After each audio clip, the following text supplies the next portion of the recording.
बहुत समय पहले की बात है। एक गांव में दो किसान रहते थे। एक का नाम श्याम और दूसरे का नाम गजोधर था। दोनों बचपन के दोस्त थे और उनके बीच गहरी दोस्ती थी। श्याम बहुत ही मेहनती किसान था, जो हर दिन सूरज उगने से पहले अपने खेतों में पहुंच जाया करता था और अपने खेतों का काम बहुत ही मेहनत और लगन के साथ करता था। दूसरी ओर गजोधर बहुत ही आलसी था, जो अपना ज्यादा समय आराम करने और गपशप करने में बिताता था। पार्वती, मैं खेतों पर जा रहा हूँ, तो तुम मेरा खाना बांध दो। मैं वहीं पर खा लूंगा। आज खेतों पर थोड़ा ज्यादा समय लग जाएगा। अजी, मैंने आपका खाना पहले से ही बांध कर रखा है। ये लीजिए आपका खाना, समय निकाल कर जरूर खा लीजिएगा। अच्छा ठीक है, मैं जाता हूँ। तुम बच्चों को स्कूल छोड़ाना। आप बच्चों की चिंता बिल्कुल भी मत कीजिए, मैं उन्हें स्कूल छोड़ आऊंगी। आप बस अपना काम जल्दी से निपटा कर घर आ जाना। दूसरी ओर गजोधर के घर में अजी सुनते हो, खेतों पर नहीं जाना है क्या? सूरज सर पर चढ़ा आया है, उठना नहीं है क्या? इतना सारा काम पड़ा है और आप अभी तक सो रहे हो। आपके आलसीपन की भी हद है। अरे क्या हो गया भाग्यवान, तुम सुबह सुबह इतना क्यों चिल्ला रही हो? चिल्लाऊं नहीं तो और क्या करूं? सूरज सर पर चढ़ गया है और आप बिस्तर से उठने का नाम नहीं ले रहे हो। खेतों पर नहीं जाना है क्या? अरे भाग्यवान, चला जाऊंगा चला जाऊंगा। इतनी भी क्या जल्दी है भला? खेत कहाँ भागे जा रहे हैं? जी, आप अपना काम समय पर कर लीजिए। इतना आलस मत कीजिए। इतना आलस करना ठीक नहीं है। इस आलसीपन के कारण आप एक दिन बहुत पछताएंगे। अच्छा ठीक है, अब मुझे उठने तो दो। अच्छा ठीक है, मैं खाना लगा देती हूँ। आप जल्दी नहा धोकर आ जाएं। इसके बाद खेतों पर भी जाना है। सारा काम ऐसे ही पड़ा हुआ है। पूरे गांव में सिर्फ हमारी ही फसल देर से आती है, सिर्फ आपके आलसीपन की वजह से। अरे भाग्यवान, अब बस भी करो। सुबह से सुनाई जा रही हो। चला जाऊंगा, जा रहा हूँ नहाने। ये खाने में सिर्फ दाल चावल ही है, कोई सब्जी नहीं बनाई क्या? अजी सब्जी तो तब बनाऊंगी ना जब आप काम करके कुछ पैसे घर में लाकर दोगे। पिछली बार जो फसल बिकी थी उसके अब थोड़े बहुत ही पैसे बच गए हैं घर में, जिसमें ये दाल चावल ही खाने को मिलेगी। आपको अगर सब्जी खानी है तो जल्दी फसल उगाएं। इसको बोलने से तो अच्छा होता कि मैं ये दाल चावल ही खा लेता। अच्छा ठीक है भाग्यवान, अब मैं खेतों पर जा रहा हूँ। गजोधर खेतों की ओर जाने लगा।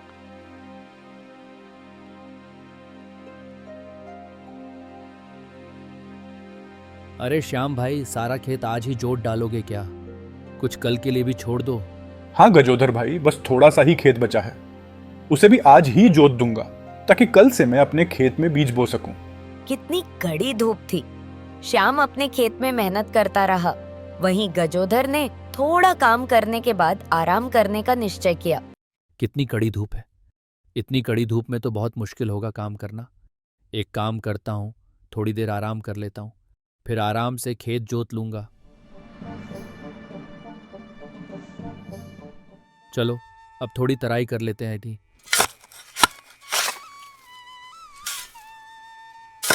बहुत जोरों की भूख लगी है, चलो थोड़ी पेट पूजा कर लेता हूँ, फिर दोबारा से काम करूंगा।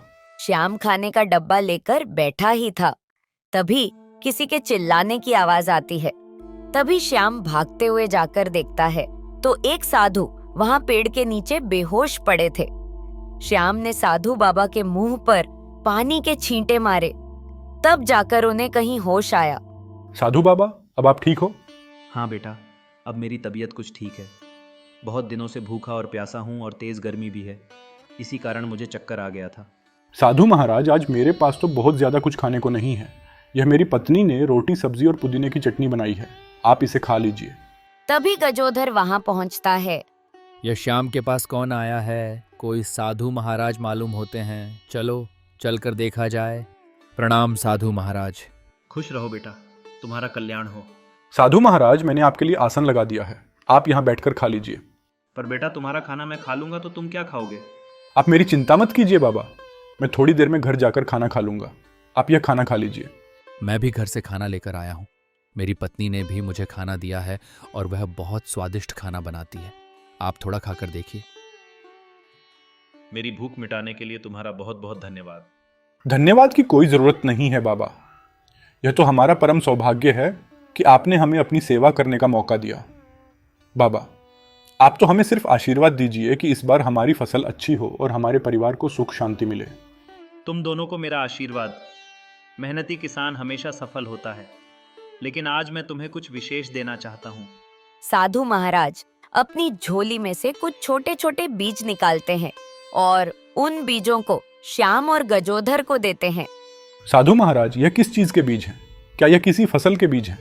बेटा, ये कोई साधारण बीज नहीं है, ये जादुई बीज हैं। इन्हें अपने खेतों में बो देना। ये बीज तुम्हें वही देंगे जिस फसल को तुम बोना चाहते हो। हम आपके इस भेंट के लिए बहुत आभारी हैं साधु महाराज। मैं इन बीजों की बहुत अच्छे से देखभाल करूंगा, इन्हें रोज पानी दूंगा। मगर साधु महाराज, अगर ये बीज जादुई हैं तो हमें इतनी मेहनत करने की क्या ज़रूरत है? बेटा, एक बात हमेशा याद रखना, जादू उसी पर काम करता है जो उसकी कदर करता है। ये बीज अपने आप में शक्ति रखते हैं, लेकिन अगर तुम इन्हें सही देखभाल नहीं दोगे तो तुम्हें इनसे कुछ भी प्राप्त नहीं होगा। हर दिन इन्हें प्यार और मेहनत से सींचना, तभी ये फल देंगे। जी साधु महाराज, हम आपकी बातों को समझ गए हैं। हम इन बीजों को बोएंगे और इन्हें बड़े प्यार से सींचेंगे। तो अब मैं यहाँ से प्रस्थान करता हूँ। तुम्हारा कल्याण हो। साधु से जादुई बीज प्राप्त करने के बाद श्याम और गजोधर घर लौट रहे थे। तभी रास्ते में दोनों आपस में बातें करने लगते हैं। गजोधर, यह जादुई बीज बहुत ही अनमोल है। साधु महाराज ने कहा है, अगर हम इन्हें प्यार और मेहनत से सींचें तो यह हमें बहुत कुछ देंगे। मैं तो कल ही इन्हें जाकर अपने खेत में बोने वाला हूँ। मगर श्याम, अगर ये बीज जादुई हैं तो हमें इतनी मेहनत करने की क्या ज़रूरत है? मुझे नहीं लगता कि रोज़ पानी देने से कुछ खास असर होने वाला है। ये खुद ही उग जाएंगे और फल देंगे। गजोधर, साधु महाराज ने साफ साफ कहा था कि प्यार और मेहनत के बिना कुछ नहीं मिलेगा। यह तो बहुत जरूरी है, लेकिन इनका पूरा फायदा उठाने के लिए हमें इनकी देखभाल अच्छे से करनी होगी। मैं कोई भी जोखिम नहीं लेना चाहता, इसलिए मैं तो इन्हें बहुत अच्छे से सींचूंगा और इनकी बहुत देखभाल करूंगा। इसके बाद दोनों अपने अपने घर की ओर चल पड़ते हैं। दोनों घर पहुंचकर सारी बात अपनी अपनी पत्नी को बताते हैं। अजी, ये तो बहुत अच्छी बात है। भगवान की भी इस समय हम पर बहुत बड़ी कृपा है, तभी तो आपको साधु महाराज के दर्शन हुए। पार्वती, तुम बिल्कुल सही कह रही हो। वह साधु किसी भगवान से कम नहीं थे। उनकी आंखों में एक अलग ही तेज था। जैसा साधु महाराज ने कहा है, मैं बिल्कुल वैसा ही करूंगा। मैं इन बीजों की बहुत सेवा करूंगा।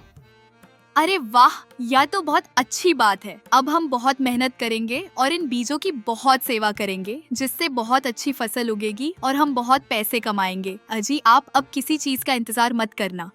कल सुबह खेतों पर जाकर इन बीजों को बो देना। हाँ भाग्यवान, ठीक है ठीक है। ये बीज कहीं भागे नहीं जा रहे हैं। मैं कल सुबह ही खेतों में जाकर इन बीजों को लगा आऊंगा। अगले दिन शाम जल्दी उठता है और खेत जाने की तैयारी करता है। मैं आज खेतों में ज्यादा समय बिताऊंगा। साधु महाराज ने मुझे जो बीज दिया है, वह बीज मुझे खेतों में बोने हैं। मुझे लगता है कि अगर हम इन बीजों की अच्छी तरह से देखभाल करें तो हमें ज्यादा लाभ मिलेगा। हाँ जी, ये तो बहुत अच्छी बात है। ये लीजिए अपना खाना, समय निकालकर खा लीजिएगा। ज्यादा देर तक भूखे मत रहिएगा। दूसरी ओर गजोधर अब भी सोया हुआ है और उसकी पत्नी उसे जगाने की कोशिश कर रही है। अरे, आप अभी तक सो रहे हैं? आज खेतों में बीज रोपाई करनी है और आप अभी तक सो रहे हैं। जल्दी उठिए। आपने बताया था ना कि साधु महाराज ने आपको जादुई बीज दिया है। जल्दी उठिए। हाँ हाँ भाग्यवान, उठ रहा हूँ। मुझे सब याद है। तुम क्यों बार बार मुझे याद दिला रही हो? चलिए जी, आप ऐसे निश्चिंत होकर सो रहे हैं, इसीलिए मुझे लगा कि आप भूल गए होंगे। नहीं, मैं कुछ नहीं भूला हूँ। मुझे सब याद है। तुम खाना लगाओ, मैं नहा कर आता हूँ। दोनों अपने अपने खेतों में बीज बो देते हैं।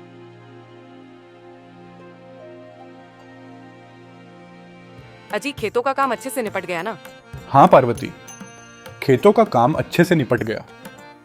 मैंने बीजों को अच्छे से बो दिया है और उन्हें पानी भी दे दिया है। कल सुबह जल्दी उठकर खेतों पर चला जाऊंगा। क्या आपने आज खेतों में बीज बो दिए? साधु बाबा ने जो जादुई बीज दिया था उसे अच्छे से बो दिया ना? हाँ भाग्यवान, मैंने आज खेतों में सारे बीज बो दिए।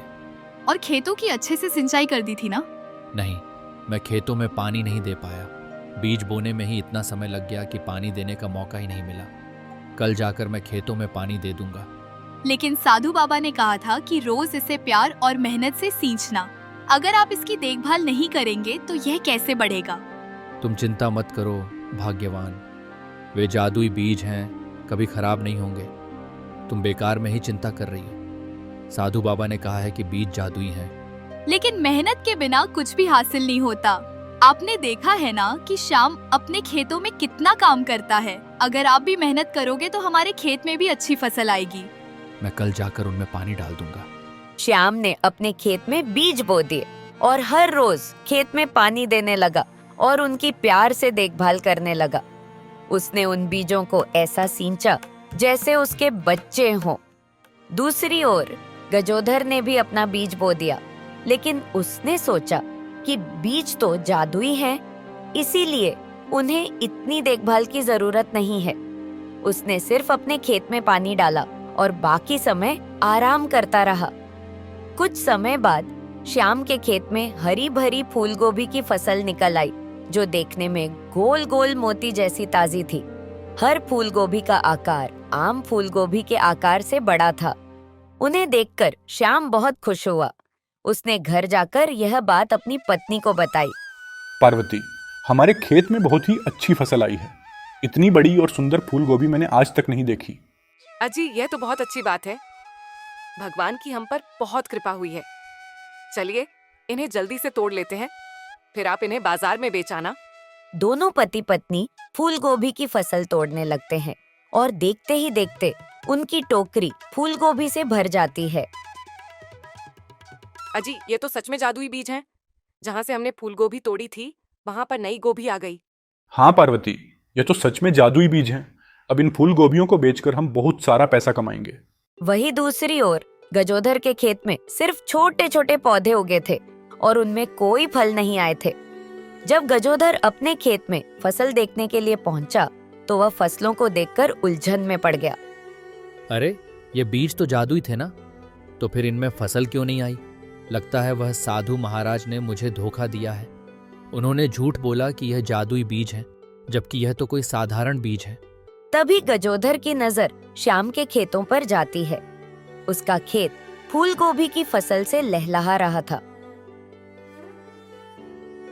श्याम, तुम्हारी फसल इतनी सुंदर कैसे हुई? लगता है वह साधु महाराज ने मुझे नकली बीज दिए थे और तुम्हें जादुई। दोस्त, साधु महाराज ने हमें जादुई बीज तो दिया था, लेकिन उन्होंने कहा था कि इन्हें प्यार और मेहनत से सींचना होगा। मैंने हर रोज खेतों में मेहनत की, हर रोज पानी दिया और उसकी मिट्टी को ठीक किया। उसी कारण मेरी फसल इतनी सुंदर और फलदार हुई। और तुम्हें तो मैंने कभी खेतों में अच्छे से काम करते हुए देखा ही नहीं, तो शायद इसी वजह से तुम्हारी फसल इतनी अच्छी नहीं आई। गजोधर को अपनी गलती का एहसास हुआ। अरे नहीं, मैंने ये क्या कर दिया? ये बीज तो सच में जादुई थे।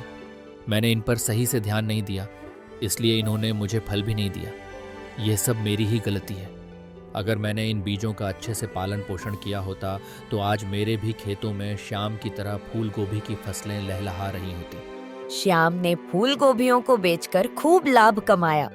वही दूसरी ओर गजोधर को पछतावे के अलावा कुछ नहीं मिला।